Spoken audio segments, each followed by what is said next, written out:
वालेकुम जी, मैं हूं हदीजा वलायत एडवोकेट और आप देख रहे हैं मेरा यूट्यूब चैनल। आज के इस लेक्चर में हम लोग आर्डर 6 सीपीसी के रूल 1 से लेके 7 तक डिस्कस करेंगे। ये जो आर्डर 6 है सीपीसी का, ये प्लीडिंग से रिलेटेड है कि जब भी आप एक प्लेंट या फिर रिटन स्टेटमेंट कोर्ट में सबमिट करवाएंगे, आप दावा या फिर जवाब दावा जो है वो कोर्ट में सबमिट करवाएंगे, तो आप कैसे ड्राफ्ट करेंगे एक प्लेंट को या फिर रिटन स्टेटमेंट को। तो इस रूल 6 में कुछ रूल्स बताए गए हैं। इन रूल्स को फॉलो करते हुए तो एक प्लेंट या फिर रिटन स्टेटमेंट ड्राफ्ट की जाएगी।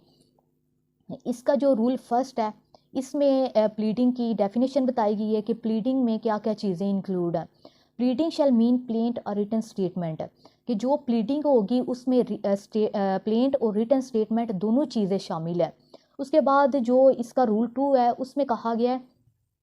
Pleading to state material facts and not evidence. जब भी हम लोग कोर्ट में दावा या फिर जवाब दावा ड्राफ्ट करके सबमिट करवाते हैं, तो उस दावे में या जवाब दावे में हम लोग सिर्फ और सिर्फ केस से रिलेटेड जो मटेरियल फैक्ट्स होंगे उन्हीं को मेंशन करेंगे।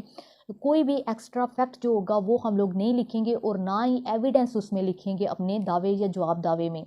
Every pleading shall contain only a statement in a concise form of the material facts on which the party pleading relies for his claim or defense।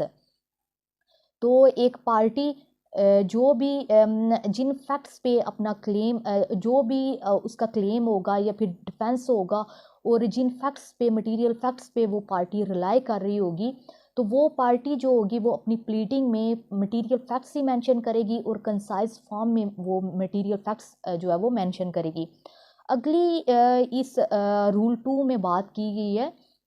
कि ये जो paragraphs, ये जो मटेरियल फैक्ट्स होंगे, ये पैराग्राफ्स की सूरत में हम लोग लिखेंगे और इनको नंबरिंग दे के हम लोग लिखेंगे। जो प्रैक्टिसिंग एडवोकेट्स होंगे उनको पता होगा कि जब भी हम लोग एक दावा दायर करते हैं या फिर जवाब दावा लिखते हैं, तो कोर्ट का नाम सबसे ऊपर कोर्ट का नाम लिखते हैं, फिर पार्टीज़ का नाम लिखते हैं, फिर उस केस का नाम लिखते हैं, और फिर बाद में जब हम लोग मटेरियल फैक्ट्स लिखते हैं तो फिर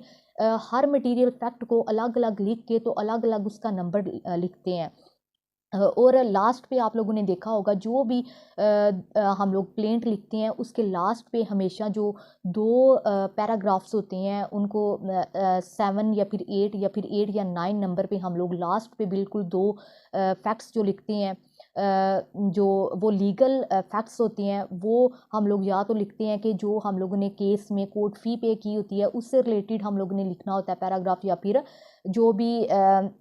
कोर्ट की जो रिस्ट्रिक्शन वगैरह होती है। फॉर एग्जांपल अगर प्रॉपर्टी से रिलेटेड है तो हम लोगों ने लिखना होता है कि ये जो प्रॉपर्टी है वो कोर्ट की जो रिस्ट्रिक्शन के अंदर आ रही है, या फिर कॉज ऑफ एक्शन जो है वो कोर्ट की जो रिस्ट्रिक्शन के अंदर राइज हुआ है, इसलिए कोर्ट को इख्तियार समाअत है। तो ये मटेरियल फैक्ट्स होते हैं और इनको इस रूल के अकॉर्डिंग जो है वो नंबरिंग दे के पैराग्राफ्स की सूरत में अलग अलग हम लोग लिखेंगे। इसके रूल 3 में कहा गया कि फॉर्म्स ऑफ प्लीडिंग, कि जो हम लोगों ने प्लेंट या रिटन स्टेटमेंट ड्राफ्ट करनी है वो हम लोग उसका स्पेसिमन क्या होगा वो किस तरीके से लिखेंगे। तो the forms in appendix A when applicable and where they are not applicable forms of the like character. इस सीपीसी के लास्ट पे कुछ फॉर्म्स दिए गए हैं, कुछ स्पेसिमन्स हैं, उनको फॉलो करते हुए हम लोग प्लेंट या रिटन स्टेटमेंट ड्राफ्ट करते हैं। और अगर कोई प्लेंट या रिटन स्टेटमेंट उन फॉर्म्स के, उन स्पेसिमन्स के अकॉर्डिंग नहीं है, तो फिर उसी तरीके से उससे मिलता जुलता जो है वो हम लोग प्लीडिंग ड्राफ्ट करेंगे। जैसे मैंने पहले बताया रूल 2 में कि हम लोग जब प्लेंट दायर करते हैं या फिर जवाब दावा हम लोग लिखते हैं तो सबसे पहले कोर्ट का नाम आता है, फिर पार्टीज़ का नाम आता है, फिर उस केस का टाइटल आता है, और फिर हम मटेरियल फैक्ट्स लिखते हैं। तो उसके बाद लास्ट पे हम लोग प्रेयर लिखते हैं, और जो प्रेयर में जो भी रिलीफ क्लेम कर रहे हैं उसको मेंशन करते हैं। फिर साइड पे हम थ्रू कौंसल लिख के, लास्ट पे अर्ज़े लिख के पार्टीज़ का नाम लिखते हैं। तो ये सारा तरीका जो है वो इस रूल 3 के अकॉर्डिंग हम लोग ड्राफ्ट करते हैं, जो कि इस सीपीसी के लास्ट पे जो फॉर्म्स दिए गए हैं उनमें मेंशन किया गया। इसके रूल 4 में कहा गया particulars to be given where necessary in all cases in which the party pleading relies on any misrepresentation, fraud, breach of trust, willful default or undue influence। इसमें सिंपल सी बात की गई है कि अगर हम लोग अपनी प्लेंट में फ्रॉड को अलेज कर रहे हैं, या मिसरिप्रेजेंटेशन को, या ब्रीच ऑफ ट्रस्ट को, या फिर अनड्यू इन्फ्लुएंस को अगर अलेज कर रहे हैं, तो इन सारी चीज़ों से रिलेटेड जो मटेरियल फैक्ट्स होंगे उनको भी हम लोग मेंशन करेंगे कि मसलन जो भी फ्रॉड वगैरह हो रहा है हमारे साथ हुआ है, या फिर जो भी अनड्यू इन्फ्लुएंस वगैरह है, या फिर जो ब्रीच ऑफ ट्रस्ट है, तो ये इससे रिलेटेड जो भी कोई डेट वगैरह के मतलब इस डेट को इसने ब्रीच ऑफ ट्रस्ट की है या फ्रॉड की है, या फिर अगर कोई अमाउंट वगैरह है तो वो अमाउंट मेंशन करेंगे, या फिर डेट वगैरह मेंशन करेंगे। तो अगर ये सारी चीज़ें अलेज कर रहे हैं तो इससे रिलेटेड जो मटेरियल फैक्ट्स होंगे वो भी हम लोग अपनी प्लेंट में उनको भी लिखेंगे। उसके बाद जो रूल 5 है इसका, a further and better statement or particulars. A further and better statement of the nature of the claim or defense, or further and better particulars of any matter stated in any pleading may in all cases be ordered upon such terms as to cost or and otherwise as may be just. इसमें भी simple सी बात की गई है। अब ये जो further और बेटर स्टेटमेंट्स हैं ये क्या होती हैं? जब भी हम लोग एक फॉर एग्जांपल एक प्लेंटिफ है, उसने अगर अपनी प्लेंट दायर की और डिफेंडेंट ने आके अपनी रिटन स्टेटमेंट जब कोर्ट में फ़ाइल की, तो जो डिफेंडेंट था उसने अपनी रिटन स्टेटमेंट में इस तरीके से फैक्ट्स लिखे जिनसे क्लैरिटी नहीं हो रही कि ये प्लेंटिफ के क्लेम को एडमिट कर रहा है या डिनाई कर रहा है, या फिर किस तरीके से ये उसके प्लेंटिफ के क्लेम को आंसर कर रहा है। तो अगर एम्बिग्विटी वगैरह क्लियर नहीं हो रहा, या फिर जो मुद्दा है वो अगर कोई कंसीलमेंट कर रहा है अपने जवाब दावे में, अगर इस तरीके से वो अपना जवाब दावा कोर्ट में पेश करता है, तो प्लेंटिफ जो है वो कोर्ट में एप्लीकेशन फ़ाइल करेगा और कोर्ट को कहेगा कि इसका जो जवाब दावा है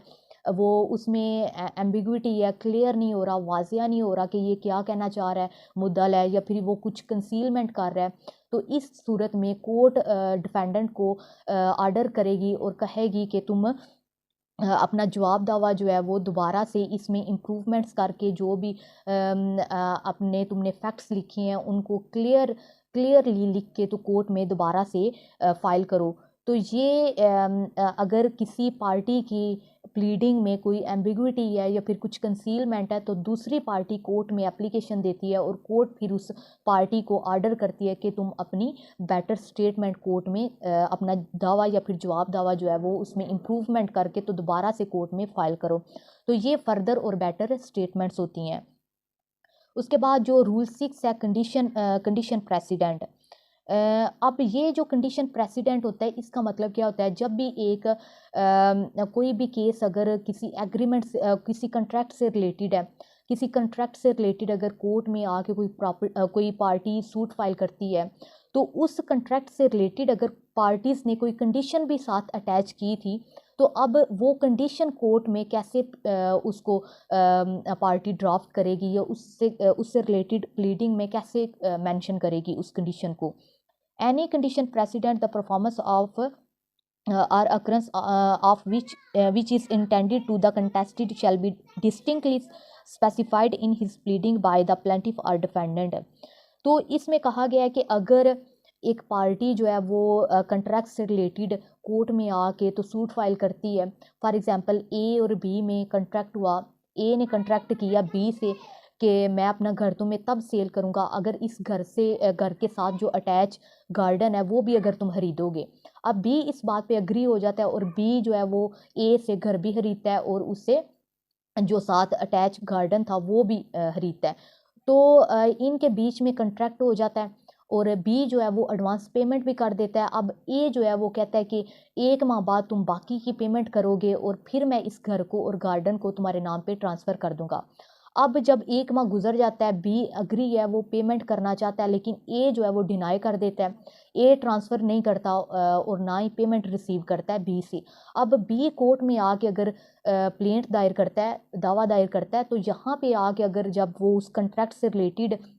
सारे फैक्ट्स लिखेगा तो उस कंट्रैक्ट से रिलेटेड जो कंडीशन भी साथ ऐड की गई थी, अटैच की गई थी ए की तरफ से कि इस घर के साथ साथ तुम ये गार्डन भी खरीदोगे, उस कंडीशन के साथ उस कंडीशन के बारे में भी अलग से लिखेगा और जो भी कंडीशन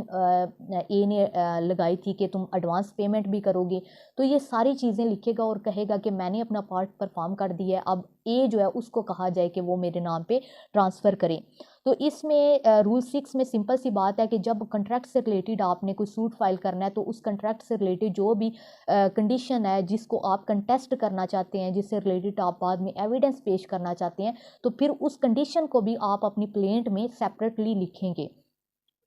अब इसका जो रूल 7 है उसमें कहा गया departure. No pleading shall except by way of amendment raise any new ground of claim और contain any allegation of the fact inconsistent with the previous pleading. इसमें भी सिंपल सी बात की गई है, जब भी आप एक दावा दायर करते हैं या जवाब दावा दाखिल करते हैं, रिटन स्टेटमेंट में या प्लेंट में जो भी आपने मटेरियल फैक्ट्स लिखे होते हैं, उन्हीं मटेरियल फैक्ट्स से रिलेटेड आप बाद में कोर्ट में एविडेंस पेश कर सकते हैं। अगर आप एविडेंस स्टेज पे जाके कोई नई ग्राउंड रेज करते हैं और कोर्ट में एविडेंस पेश करना चाहते हैं उस नई ग्राउंड से रिलेटेड, तो फिर बाद में कोर्ट आपको अलाउ नहीं करती कि आप नई ग्राउंड रेज करें और उससे रिलेटेड आप एविडेंस पेश करें। तो इसका एक ही तरीका होता है जो कि रूल 7 में बताया गया है। अगर आप अपनी प्लीडिंग में कोई नई ग्राउंड रेज करना चाहते हैं तो आप अमेंडमेंट की एप्लीकेशन देंगे और कोर्ट अगर आपको अलाउ करती है तो फिर आप अपनी प्लीडिंग को अमेंड करेंगे और अमेंड करके उसमें नई ग्राउंड मेंशन करेंगे और बाद में फिर उस नई ग्राउंड से रिलेटेड आप कोर्ट में एविडेंस पेश कर सकते हैं। और दूसरी बात इसमें कही गई है contain any allegation of fact inconsistent. अब इसका क्या मतलब है कि अगर आप बाद में अमेंडमेंट जब अमेंड करवाते हैं अपनी प्लीडिंग को और बाद में नई ग्राउंड लिखते हैं और नए ग्राउंड में आप कुछ ऐसे फैक्ट्स को अलेज करते हैं जो कि टोटली डिफरेंट हैं, टोटली इनकंसिस्टेंट हैं, जो आपने जो प्रीवियस प्लीडिंग में जो आपने फैक्ट्स अलेज किए थे उससे अगर टोटली डिफरेंट हैं, तो फिर भी कोर्ट आपको अलाउ नहीं करती कि आप कोई नया ग्राउंड कोई नई फैक्ट्स अलेज करें। जो भी आपने पहले फैक्ट्स अलेज किए हैं उससे मिलते जुलते फैक्ट्स ही, उससे मिलते जुलते नए ग्राउंड्स आप अमेंडमेंट के थ्रू भी मेंशन करते हैं, उससे इनकंसिस्टेंट कोई नई ग्राउंड आप मेंशन नहीं करेंगे बाद में। तो ये आर्डर 6 के रूल 1 से लेके 7 तक थे। नेक्स्ट लेक्चर में मैं बाद के जो रूल्स हैं इनको डिस्कस करूँगी। आई होप आप लोगों को ये लेक्चर पसंद आया। Thank you so much.